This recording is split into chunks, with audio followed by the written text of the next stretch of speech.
W tym odcinku dowiecie się, jaki zasięg ma umiejętność Przewidywanie Yunminga, wyjaśnimy źle przetłumaczoną umiejętność oraz dowiecie się o tajnym połączeniu, które na pierwszy rzut oka nie ma najmniejszego sensu.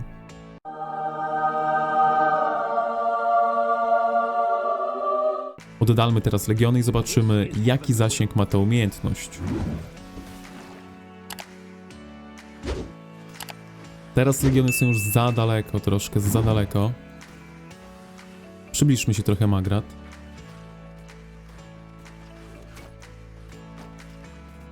W każdym razie ten zasięg i tak jest naprawdę spory.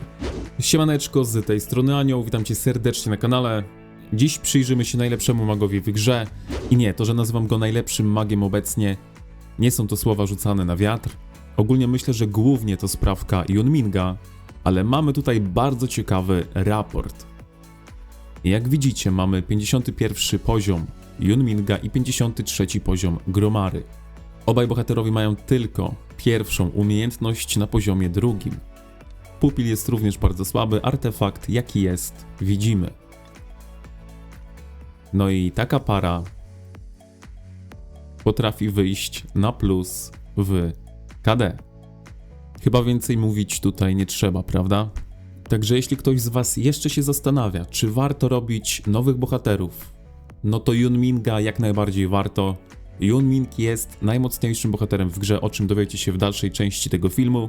No a z Gromarą być może bym zaczekał, ale temat Gromary również tutaj poruszymy. W dużym skrócie Yunming zadziała z każdym i możesz go grać nawet z Madeline. Więc bez przedłużania przejdźmy do jego pierwszej umiejętności. Umiejętność pierwsza, przewidywanie, jest to umiejętność pasywna. Podczas wykonywania normalnego ataku zadaje rozproszone obrażenia magiczne wybranemu legionowi oraz losowym pobliskim wrogim legionom. Łącznie 3 wrogim legionom z naszym celem. Współczynnik obrażeń 300. Efekt może zostać wywołany raz na 2 sekundy. Jest to naprawdę mega mocna umiejętność i dzięki temu, że nie musimy gromadzić szału, żeby zadać obrażenia, zadajemy je po prostu szybciej, a jeśli ciekawią was obrażenia, jakie możemy wykręcić, no to porównamy sobie te obrażenia do takiego normalnego cyklu 10 sekund. Jeśli trafimy 3 cele, obrażenia nam spadną do 210 współczynnika obrażeń, co łącznie da nam obrażenia o wysokości 630 współczynnika obrażeń na 2 sekundy. Mnożymy to razy 5, no bo 5 razy uderzymy tą umiejętnością w ciągu 10 sekund i obrażenia, które otrzymamy, wynoszą 3150 współczynnika obrażeń. Jasne, obrażenia są przepotężne, największe w grze, ale pamiętajcie, że musicie trafiać kilka celów. Gdybyście trafiali tylko jeden cel, wtedy te obrażenia będą wynosiły 1500 współczynnika obrażeń. Teraz przejdziemy do umiejętności, która jest całkowicie źle napisana, ale spokojnie wyjaśnię wam, o co im tutaj chodzi. Natomiast sama umiejętność, błogosławieństwo astrologa, brzmi następująco. W terenie legion tego bohatera ma 50% szans na uzyskanie 10% obrony na 4 sekundy, maksymalnie 3 kumulacje, a przewidywanie, czyli umiejętność pierwsza, celuje w 1 dodatkowy wrogi legion. No i tutaj ta druga linijka jest całkowicie źle napisana. W tej umiejętności chodzi o to, że gdy uderzamy z naszej pierwszej umiejętności wrogie legiony, wtedy mamy 50% szansy na uzyskanie 10% obrony. Pamiętajcie, że możecie trafiać 3 cele naraz i każdy z tych celów ma 50% szansy na danie wam staka, więc już praktycznie na samym wejściu do walki możecie mieć plus 30% obrony. Ogólnie ta umiejętność jest ok, ale czy jest jakoś wybitna? Jest po prostu taka typowa dla legendarnego bohatera. Przejdźmy do umiejętności numer 3. Dobry omen. Legion zadaje o 20% więcej obrażeń od umiejętności bohatera i zyskuje 15% PZ. Fajne stałe statystyki, HP na pewno nam się przyda, premia do obrażeń również jest mile widziana. Umiejętność czwarta, nieunikniony los. Gdy przewidywanie zadaje obrażenia, istnieje 50% szans na zadanie dodatkowych obrażeń magicznych. Współczynnik obrażeń 125 razy najwyższa tymczasowa kumulacja wzmocnień, czyli jak mamy na przykład 3 staki z naszej drugiej umiejętności, wtedy mnożymy 125 razy 3 No i zadajemy obrażenia o wysokości 375 współczynnika obrażeń. Maksymalnie możemy zadać obrażenia o wysokości 625 współczynnika obrażeń, no i ten efekt możemy aktywować raz na 5 sekund. Więc na jeden 10-sekundowy cykl możemy zadać nawet dodatkowe 1250 współczynnika obrażeń. Myślę, że ta umiejętność jest bardzo, ale to bardzo przyjemna. Przejdźmy do przebudzenia. Niebo i ziemia. Podczas bitwy co 30 sekund zyskujesz znak jasnowidza na 10 sekund. Gdy mamy ten znak aktywny, Legion zyskuje plus 15% ataku magicznego, a liczba celów przewidywania wynosi 3. No i błogosławieństwo astrologa, czyli umiejętność druga, ma teraz 100% szansy na aktywację. Więc przebudzenie jest również bardzo przyjemne. Jeśli chodzi o drzewko talentów, to wygląda ono tak. Ogólnie szedłbym w drzewko umiejętności oraz połowę drzewka PvP. Ten marsz jest dosyć wolny, więc mimo wszystko w drzewku PvP wziąłbym prędkość marszu. Dalej zwiększymy sobie obrażenia od umiejętności bohaterów. Jak wiecie, Yun Ming naprawdę bardzo często potrafi takie obrażenia zadawać. No i tutaj zwiększacie swoje obrażenia o nawet 3% maksymalnie. 1% co 10 sekund, chociaż na sam start już zyskujecie 1%, więc naprawdę warto.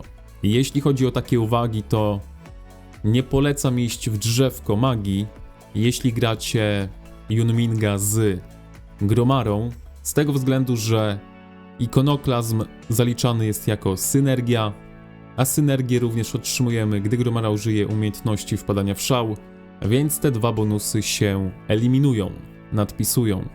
Dlatego gdy gracie Yun Minga z Gromarą, to nie bierzecie sobie ikonoklazmu oraz nie bierzecie sobie synergii tutaj.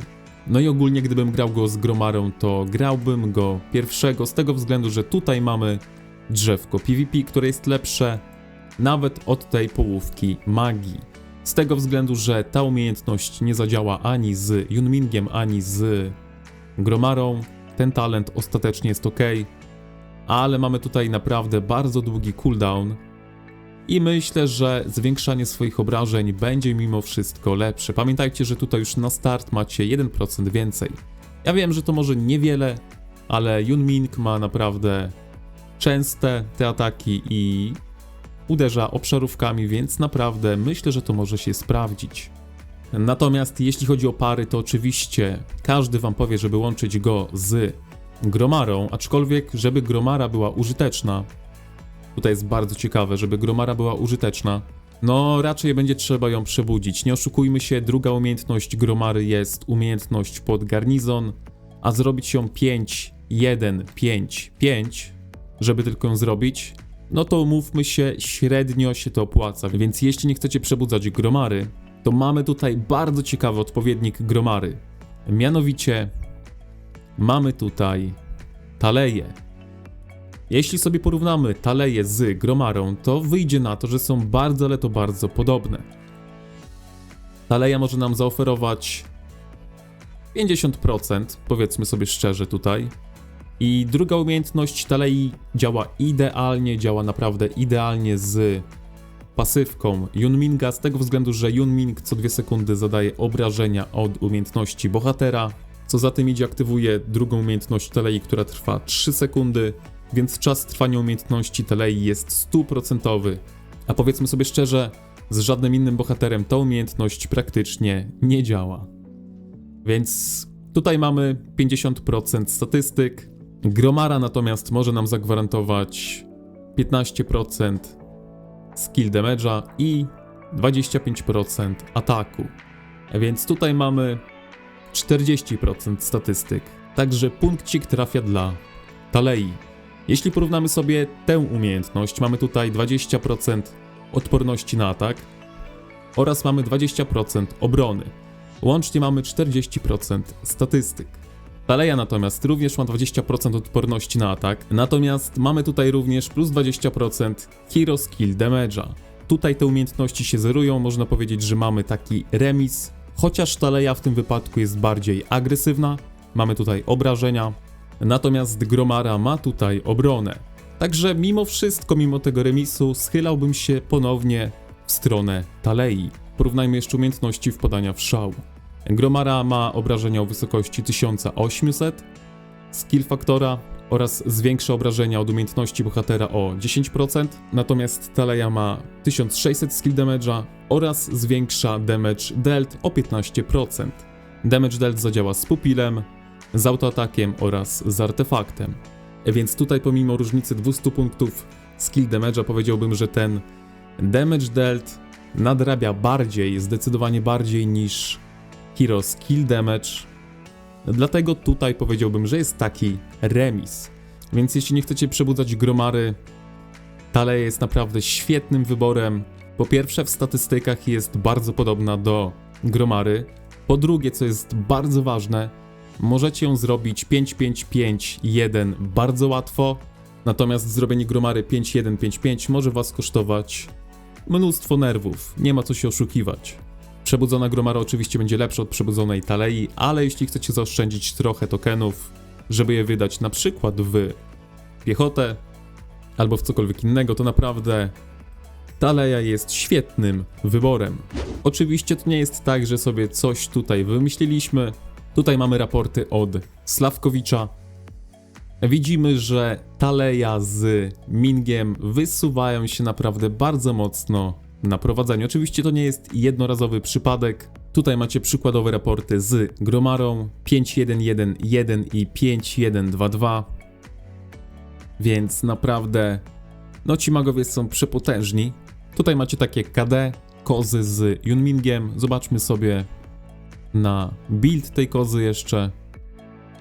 5-5-5-1 oraz 5-5-5-5, no przebudzony. Mamy również ideał artefaktu, który wam również polecam zrobić do Yunminga. Wiadomo, że jeśli nie macie tego artefaktu, to zastąpicie go jakimś okiem Feniksa być może. Ale ten artefakt powiedziałbym, że jest must have. Ten artefakt potrafi wznieść Yunminga na kolejny poziom. Po pierwsze ma naprawdę spore obrażenia i już na pierwszym poziomie możemy zadać obrażenia 5 wrogim legionom. Te obrażenia oczywiście wzrastają nawet o 20%. Im legiony wroga są bardziej obite, tym ten artefakt zadaje większe obrażenia. Natomiast cała magia kryje się oczywiście w dodatkowym efekcie. Na pierwszym poziomie mamy tylko 50%, ale na piątym poziomie mamy okrągłe 100%. Więc mając piąty poziom, zadajemy dodatkowe 80 damage faktora co 2 sekundy. No, oczywiście z Mingiem, tak? Musimy mieć Minga, ale umówmy się, ten artefakt na piątym poziomie jest jak, ja wiem, kolejny pupil. Może nie trzeci bohater, ale w połączeniu z pupilem to myślę, że to jest nawet więcej niż trzeci bohater, więc i naprawdę rzadko to mówię, ale jeśli gracie Yunminga, co powinniście robić? No bo widzieliście jego obrażenia, no to ten artefakt wznosi go jeszcze o półkę wyżej. Jeśli chodzi o pupile, domyślam się, że nie będziecie mieli tej mantykory na samym starcie, dlatego jako taką przejściówkę możecie biegać z jaszczurem. Zresztą widzieliście w raporcie, że jaszczury po prostu zawsze działają i są ogólnie taką idealną przejściówką. Jeśli chcielibyście zrobić sobie nowego pupila, a go jeszcze nie macie, no to z jaszczurem zawsze będziecie robili dobre raporty. Moim drugim wyborem jest oczywiście baśniowe smoczydło, które ma największe obrażenia w grze. Czy tak jest obecnie, tego wam nie powiem, bo jeszcze nie sprawdzałem tej nowej mantykory. Ale jeśli macie jakieś baśniowe smoczydło wolne, no to jasne, możecie spróbować również z baśniowym smoczydłem. Więc pamiętaj o subskrypcji, jeśli jeszcze tego nie robisz, żeby nic ci nie ominęło. Zostaw łapkę w górę i słyszymy się w kolejnym odcinku. Elo!